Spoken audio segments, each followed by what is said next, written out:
আসসালামু আলাইকুম। এই বিল্ডিংটিতে বিদ্যুৎ সংযোগ ছিল না, তাই পাশের বাসা থেকে বিদ্যুৎ সংযোগ আনার পর ডাইরেক্ট লাইন চালাতো।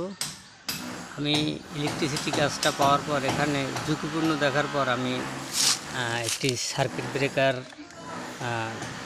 10 এম্পিয়ার মোটামুটি লোড হিসেব করে এটি 10 এম্পিয়ার সার্কিট ব্রেকার সুপারস্টারের আমি এখানে ব্যবহার করছি।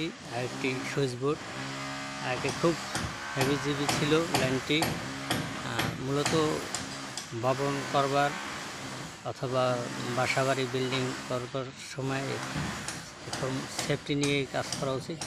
যেহেতু এক জায়গা 5-7 জনের গ্রুপ আছে, ওয়ার্ল্ডিং মেশিন, তারপর ইলেকট্রিক মিস্ত্রি, তারপর স্যানিটারি মিস্ত্রি ইত্যাদি ইলেকট্রিক মিস্ত্রি, বিভিন্ন দুর্ঘটনা ঘটে বিদায় আমি অস্থায়ী কাজটা করে নিয়েছি।